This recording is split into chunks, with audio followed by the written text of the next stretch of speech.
আসসালামু আলাইকুম। এর আগের আমি এই ভিডিওতে আপনাদের দেখিয়েছিলাম মাঠে কিভাবে পিএইচ টেস্ট করতে হয়, সেটির জন্য আমি এই পিএইচ মিটারটি আপনাদের দেখিয়েছিলাম। এখানে যদি আমরা ভালোভাবে লক্ষ্য করি তাহলে দেখব যে এখানে 3 থেকে শুরু করে 8 পর্যন্ত দাগ কাটা রয়েছে। এটি দিয়ে বোঝানো হয় যে মাটির মধ্যে পিএইচ কেমন রয়েছে। এবং আজকে আমি নতুন একটি মিটারের সঙ্গে আপনাদের পরিচয় করে দিব। এখানে আপনারা দেখতে পাচ্ছেন উপরের দিকে রয়েছে 3 থেকে শুরু করে 8 পর্যন্ত একটি দাগ, এটি দিয়ে পিএইচ বোঝানো যায়। এবং নিচে আমরা দেখতে পাবো যে এ পাশ থেকে 1 থেকে শুরু করে 8 পর্যন্ত, এটি দিয়ে বোঝানো যায় যে মাটির ময়েশ্চার বা আর্দ্রতা কেমন থাকে। এটির নাম হলো পিএইচ প্লাস ময়েশ্চার মিটার। এখন আমরা পিএইচ সম্পর্কে সবাই জানি, তারপরে একটু বলে রাখি যে মাটির যে পিএইচ মানটি এটি যদি 7 হয় সেক্ষেত্রে সেটাকে বলা হয় নিউট্রাল, এবং 7-এর উপরে গেলে সেটাকে বলা হয় অ্যালকাইল, এবং 7-এর নিচে নামলে সেটাকে বলা হয় অ্যাসিডিক। বেশিরভাগ গাছের জন্য যে মাটিটি প্রয়োজন সেই মাটিটির পিএইচ মান 6.5 থেকে 7-এর মধ্যে হতে হয়। এর নিচে হলেও ক্ষতি, উপরে হলেও ক্ষতি। আমরা দেখি যে এটির পিএইচ মান এবং ময়েশ্চার কত। আমি এখানে পিএইচ মিটারটি দিয়ে দিচ্ছি। দিয়ে দেওয়ার পরে দেখা যাচ্ছে যে এটির পিএইচ মান 4 এবং ময়েশ্চার কত সেটি দেখতে গেলে আমাদের এখানে একটি সুইচ রয়েছে, এই সুইচ টেপে চাপ দিয়ে রাখতে হবে। আমি দিলাম, এই পিএইচ মান দেখা যাচ্ছে এখানে 4 বা 4.5-এর মতো আসছে। এখন আমি যদি এই সুইচটি টিপ দিই তাহলে দেখবো যে কাঁটাটি এদিকে চলে গেছে। আমি আবারও দিই, এই কাঁটাটি এদিকে চলে এসেছে, তার মানে এটি ভেজা।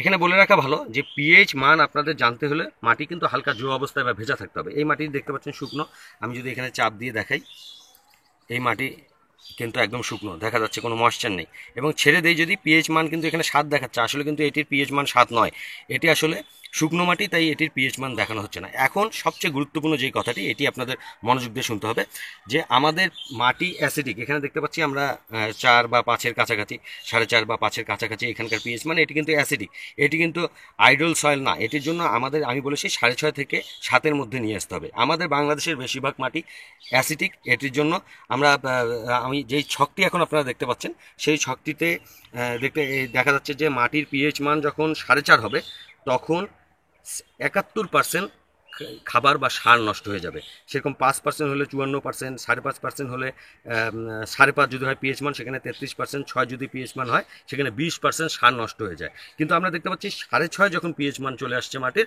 তখন কিন্তু সেই সারটি একদমই নষ্ট হচ্ছে না, পুরো সারটি গাছ ব্যবহার করছে। তো মাটির পিএইচ মান বাড়ানোর জন্য অ্যাসিডিক মাটিতে একদম আইডল মাটিকে নিয়ে আসার জন্য আমরা চুন ব্যবহার করি।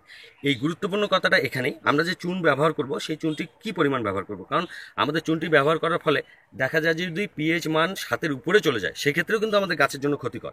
আমরা দেখতে পাচ্ছেন এই ছকটিতে আমাদের দেখাচ্ছে যে পিএইচ মান যখন অ্যাসিডিক, তখন ওই যে তালা, ছোট ছোট তালা দেখতে পাচ্ছেন, এগুলো দিয়ে বোঝানো হয়েছে যে খাদ্য উপাদান লক হয়ে গেছে, এগুলো গাছ গ্রহণ করছে না। আবার 7-এর উপরেও যখন এসেছে তখনও খাদ্য উপাদান লক হয়ে রয়েছে। তাই আমাদের আইডল পিএইচ মান টানলে আমাদের সেই পরিমাণ চুনটি দিতে হবে যেই পরিমাণ চুনটি আমাদের গাছে লাগে। আমি আপনাদের একটু ডেমো হিসেবে দেখাই, যদিও এভাবে চুন দেওয়ার নিয়ম না, মাটির সঙ্গে মিশ্রণ করে দিতে হবে।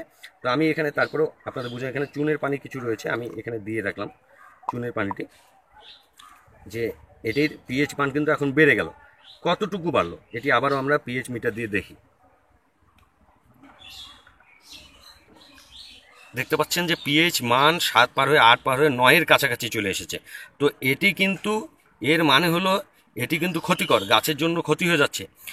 এই চুনটি আমরা যত বেশি ব্যবহার করব তত পিএইচ মান বাড়বে, কিন্তু পিএইচ মান বাড়তে বাড়তে 6.5 থেকে 7-এর উপরে কিন্তু নিয়ে যাওয়া যাবে না। তাই এটি আমরা কতটুকু দিব সেটি আমাদের পিএইচ টেস্ট করে, আপনাদের পিএইচ মিটার দিয়ে টেস্ট করে অবশ্যই চুন দিতে হবে। আমি অনেক ভিডিও দেখেছি সেখানে একটি নির্দিষ্ট পরিমাণ চুনের কথা বলা থাকে যে এতটুকু চুন দিব আমরা এতটুকু মাটিতে। আসলে সেটি আসলে মাটির ধরন অনুযায়ী দিতে হবে, একদম সব মাটির জন্য একই পরিমাণ চুন নয়।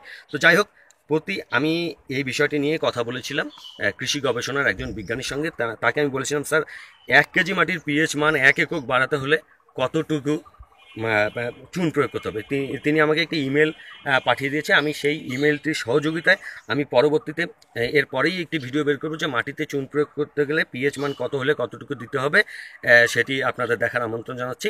ধন্যবাদ সকলকে, ভালো থাকবেন, আসসালামু আলাইকুম।